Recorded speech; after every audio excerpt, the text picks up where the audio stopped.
The New York Giants and Joe Schoen have made 4 roster moves the day before taking on the Dallas Cowboys. They have cut a player, they have signed a player, someone's gone to injured reserve, and they've added another player to the practice squad. We're going to break all that down on today's show, but first, make sure you are subscribed to the channel. We put out free, informative, entertaining updates every single day, multiple times a day on your New York Giants. And Tom Downey, who hosts the Cowboys Report here at Chat Sports, he is trying to beat us in subscribers picked up this week. It's a sub battle. Hit that sub button if you love the Giants and you want to beat the Cowboys. And if you are subscribed, just smash that like button.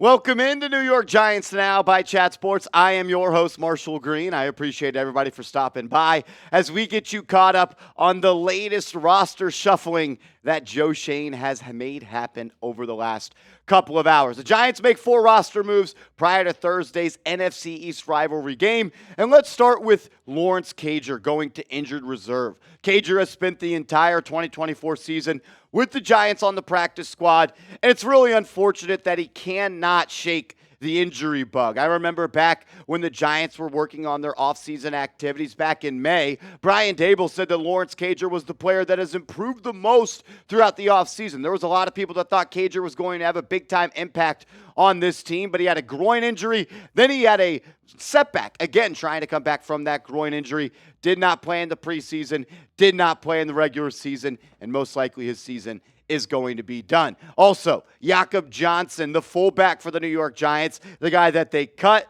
they signed, practice squad, elevate. He's been cut, I think, 14 times already since the New York Giants season has started. He has been cut by the Giants. Only played 4 snaps in 2024, 2 snaps this week, 2 snaps last week. And I expect for him to play again this Thursday for the Giants against the Cowboys because I think he will be signed to the practice squad. And maybe by the time you're watching this video, Johnson has already been signed to the practice squad. There's a really good relationship between Johnson and the organization right now. Joe Schoen is going through these roster gymnastics, and he's being fully transparent with Jakob Johnson, saying, we like you, we want you a part of this team, but work with us and we'll work with you. He could still be elevated 3 times from the practice squad, so I'm assuming even though he was cut, he's going to go to the practice squad. He'll be there the next 3 weeks. They'll elevate him 3 times, and then he'll rejoin the active roster if the Giants do want to keep a fullback on this team. If there was ever a week to have Jakob Johnson play, if there was ever a week for the Giants to have a fullback on their game day active roster, it's this Thursday against the Dallas Cowboys, who by far have the worst rush defense in the National Football League. It doesn't matter if the Cowboys have a stacked box. They're still getting ran through. It doesn't matter if they commit to the run. They're still getting run through. They have the worst yards per game, giving up 185.7. Worst yards per carry. Worst EPA per rush. Worst stuff rate. Worst yards after contact. They allow the least amount of inside runs, but the 4th most outside runs. And it doesn't matter if it's a light box, a neutral box, or a stacked box. When they have a light box, teams are averaging 6.5 yards per carry. That is the 3rd most in the National Football League. When it's a neutral box, they're right in the middle of the pack. Even when they stack the box, when they have 6, 7 people inside the box, they give up 5.8 yards per carry, the number 1 rank in the National Football League, 32nd in a bad way. What I'm trying to tell you is they cannot stop the run. So run the dang ball, Brian Daboll. Give it to Devin Singletary, and Devin Singletary high and tight. I hope you talk to Tiki Barber this week. We cannot have any fumbles against the Dallas Cowboys. But Jakob Johnson, he should play. I want to see some I formation, and I want to see Johnson getting downhill, open up some running lanes for Devin Singletary. The Giants have also elevated Tai Summers, the linebacker from the practice squad, to the active roster. So with Johnson going to the practice squad, you're having Summers being elevated to the active roster. And why is that? Because Summers has already been activated 3 times from the practice squad. He didn't have any more practice squad elevations. So what do the Giants do? They move him to the active roster because he's played more than 75%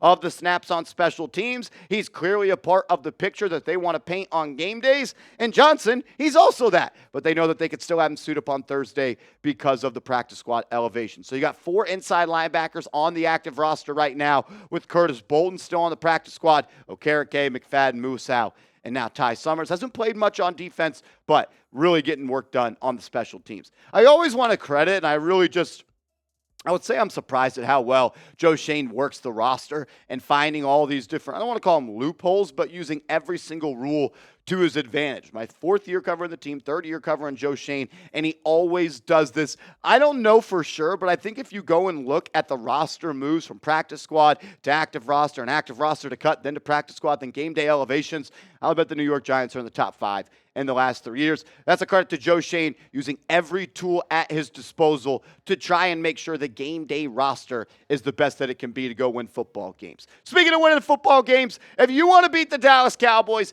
hit that thumbs up icon. Tom Downey, even though the Cowboys are down bad right now, saying he's going to post ass on Twitter if the Cowboys lose, he told me there is no way that we can get to 1,000 likes on today's video. I want to prove Tom Downey wrong. He's such a front runner, just like the Cowboys. Hit that thumbs up icon, and let's get to 1,000 likes on today's show. Coming up next, the Giants have signed a tight end to the practice squad. They worked out 4 tight ends. One of those players is on the practice squad, with Lawrence Cager going from practice squad to IR. We're going to give you an in-depth breakdown of that player coming up in a second. But first, get hooked up with our proud sportsbook partner, BetUS. Go to chatsports.com/bet. Use that promo code chat125, and they're going to give you a 125% deposit bonus. So when you go to this link and use that promo code, put $100 in your account, BetUS, they'll give you $125 for free. And don't be scared. Lay some lettuce on the line. Giants 4.5-point dogs. I'm taking a money line. I'm seeing an upset. MetLife Stadium's going to be rocking. You can roll with my pick or fade with my picks. Just do it with BetUS, because we've got your game. That is chatsports.com/bet. Chatsports.com/bet. Promo code chat125. They'll match your first deposit with 125% deposit bonus. All righty, let's close today's show talking about the newest member of the New York Football Giants, and that's Joel Wilson, the tight end who was a 2023 UDFA out of Central Michigan. He was on the New Orleans Saints and Buffalo Bills practice squad last year. Went back and forth between those two teams, and he signed with the Packers this offseason. He was with them throughout training camp, OTAs, and things like that, but he was cut at the end of the preseason when they cut their roster down from 90 to 53 players. Wilson hasn't played a snap in the NFL before, and I'm not sure if he's ever going to be elevated to the Giants' active roster unless there's an injury to a guy like Daniel Bellinger or Theo Johnson or Chris Manhertz. But he had a solid college career at Central Michigan. He's got good size at 6'4", 242 pounds, a decent blocker, but he is a practice squad player. And again, I only think he's going to get that game day elevation if there is an injury to any of the 3 tight ends on this team. The Giants worked out 4 different tight ends, though. Joel Wilson, Tegan Quitoriano, I don't frickin' know. Say that again for me, Coop. Quitoriano. Shout out to producer Coop. He's always helping me out right there. Armani Rogers and Steven Sullivan, all 4 tight ends worked out for the Giants, but it was Joel Wilson who impressed enough to get his name on the New York Giants practice squad. Still on the P squad, so the active game day roster tight ends are going to be these fellas: Daniel Bellinger, Theo Johnson, and Chris Manhertz. And maybe I need to update my depth chart and move Theo Johnson into tight end 1, because he's getting the lion's share of the reps there at that tight end position, and we're really seeing a split snap count between Bellinger and Manhertz. The Giants have run a lot of 2 tight end personnel so far this year. I expect the same against the Cowboys. I'm expecting them to run football, because every team that's played the Cowboys has had a lot of success running the football. So you're going to see a lot of Johnson, Bellinger, and Manhertz, and I also think you'll once again see Jakob Johnson. Here is the Giants 2024 practice squad. I think it's sometimes just a good idea to go back and look at this and take a look at the different guys on the roster. The only thing is our buddies over at Our Lads haven't updated it yet to put Tai Summers on the active roster, but everything else, it is the same.